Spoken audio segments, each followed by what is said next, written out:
నువ్వు గడిపే ఆ కల్చర్ నువ్వు మార్చాలి.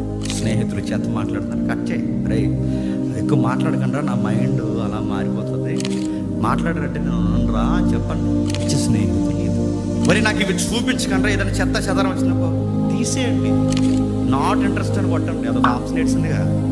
నాకు వద్దు అని కొట్టండి, బ్లాక్ చేయండి. నేను చూడకు, నీకు అర్థమైపోతుంది అది మంచి కంటెంట్ కాదు. చూడకు, మంచి కంటెంట్ కాదు, వినకు. ఇలా మంచిగా ఉండకు. నేను ఎప్పుడు దేవుడు కోరుకున్న పరిశుద్ధతలోకి వస్తానంటే నా మైండ్ మారాలి. నా మైండ్ ఎప్పుడు మారుతుంది? నా వాతావరణం అంతా గడిపే వాతావరణం మంచిది. సారీరా, నేను ఎప్పుడు దేవుడిని నమ్ముకున్నాను రా, నన్ను పిలవకండి చెప్పి అర్థం. మీరేమనుకోకండి, మీరేమనుకున్నా పర్లేదురా.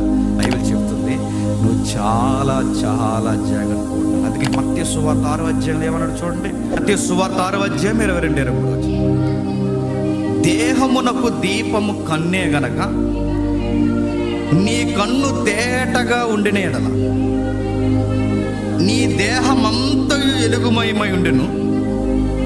నీ కన్ను చెడినదైతే నీ దేహమంతయు చీకటమయమై నొక్కొస్తున్నట్టే. కంటిని బట్టి ఎఫెక్ట్ ఎక్కడ కొడుతుందట?